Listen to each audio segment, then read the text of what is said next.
Gaël Monfils n'aura jamais aussi peu transpiré pour atteindre une finale que celle pour laquelle il s'est qualifié, ce samedi, à Sofia. Exempté de premier tour parce que tête de série numéro 2, vainqueur par forfait, Ilya Ivashka, de son deuxième tour puis en 49 minutes de son quart de finale, vendredi, contre l'Italien Gianluca Mager, 6-2, 6-2, le numéro 1 français a vécu une semaine très light. Samedi, le 20e joueur mondial a dominé l'Américain Marcos Giron en 1h03, s'envolant dans la deuxième manche après un premier set moyen, 7-5, 6-0. Le Français s'est compliqué un peu la vie tout seul, pendant la première demi-heure de ce match à huis clos. Aucun spectateur à Sofia cette année, en commettant un chapelet de fautes directes qui permirent à Giron de se détacher, 4-2.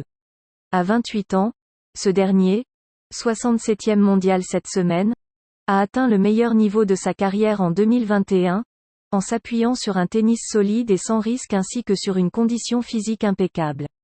Des qualités essentielles mais insuffisantes face à un Monfils au tennis à l'endroit. Une fois que le Français a décidé de s'avancer un peu et d'utiliser à bon escient cette puissance supérieure qui lui permet de créer des brèches de partout et face à n'importe qui, il est devenu très difficile pour le contreur américain de faire le poids. Au deuxième set, Monfils n'a perdu que 4 points. Marcos a été super solide au début et je ne trouvais pas de solution, reconnut le Français juste après sa balle de match, mais après j'ai trouvé. Je me suis un peu avancé dans le cours, j'ai varié et je suis content de m'en être sorti.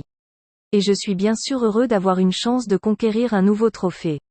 Point. Ce serait son 11e. Le voilà en finale pour 32e fois de sa carrière, ce qui lui vaut aussi de poursuivre une superbe série lancée en 2005.